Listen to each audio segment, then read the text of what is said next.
నిన్న TRS working president KTR గారు చేసినటువంటి మహిళలపై చేసినటువంటి అనుచిత వ్యాఖ్యలకు నిరసనగా ఈరోజు జిల్లా కాంగ్రెస్ పార్టీ బీసీసీఎల్ పక్షాన తీవ్రంగా ఖండిస్తూ ఉన్నాం.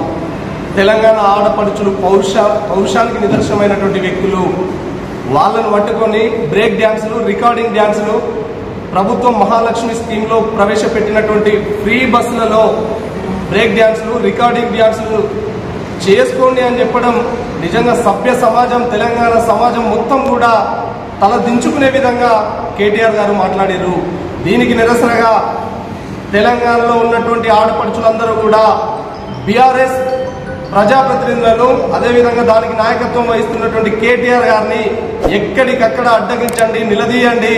ఎందుకంటే గతంలో జరిగినటువంటి, ప్రభుత్వంలో జరిగినటువంటి అవినీతికి కేర్ ఆఫ్ అడ్రస్ గా నిలిచినటువంటి కేటీఆర్ గారు ఆయన విదేశాలలోకి వెళ్ళి బ్రేక్ డ్యాన్సులు, రికార్డింగ్ డ్యాన్సులు, ఇంకేం డ్యాన్సులు చేసిండో ఆయన తెలుసు కాబట్టి ఈరోజు బస్సులలో రికార్డింగ్ డ్యాన్సులు, బ్రేక్ డ్యాన్సులు చేయాలని చెప్తున్నాడు. అయ్యా కేటీఆర్, నీకు మళ్ళీ కూడా రికార్డింగ్ డ్యాన్సులు, బ్రేక్ డ్యాన్సులు చేయాలనుకుంటే మళ్ళీ విదేశాలలోకి ప్రయాణం అయిపోయి 15 రోజులు, నెల రోజులు అక్కడ ఉండి నువ్వు డ్యాన్సులు చేసుకో. అందరూ నీలాగనో, నీ ఫ్యామిలీ లాగానో రికార్డింగ్ డ్యాన్సులు, బ్రేక్ డ్యాన్సులు చేయడానికి ఇది కేటీఆర్ కల్వకుంట్ల కుటుంబం కాదు. ఇది తెలంగాణ సభ్య సమాజం, తెలంగాణ ఆడపడుచులు వీరత్వానికి నిదర్శనం. ఇక్కడ ఉన్నటువంటి వీరనారి రాణి రుద్రమాదేవి పుట్టినటువంటి తెలంగాణ గడ్డ. నీలగా కల్చర్ లేనటువంటి వ్యక్తులు కాదు. అమెరికాలో చేసినటువంటి ఎట్లాంటి నువ్వు అక్కడ చదువుకున్నప్పుడు ఏం చేసినావో, అధికారంలోకి ఉండి అక్కడికి పోయి ఏం చేసినావో నీలాగా చేసినటువంటి వ్యక్తులు తెలంగాణ ఆడబిడ్డలు కాదు. తక్షణమే పత్రికాముఖంగా క్షమాపణలు కాదు, నువ్వు చేయాల్సినటువంటి నష్టం ఆల్రెడీ చేసినావు. నిన్ను రేపో మాపో తెలంగాణ ఆడపడుచులందరూ బట్టలు ఊడదీసి కొట్టే విధంగా చర్య తీసుకుంటారని సందర్భంగా తెలియజేస్తున్నాం. ప్రజాపాలనలో 6 స్కీములు బ్రహ్మాండంగా తెలంగాణ ప్రజలందరూ గర్వంగా తలెత్తుకొని ఈరోజు సుఖ సంతోషాలతో ఉంటా ఉంటే, ఒకవైపు మీ బావ హరీష్ రావు, ఇంకోవైపు నువ్వు, మీరిద్దరు తప్ప తెలంగాణలో గెలిచినటువంటి టీఆర్ఎస్ ఎమ్మెల్యేలు ఎవరైనా మాట్లాడుతున్నారా? ఎవ్వరూ మాట్లాడట్లేదు.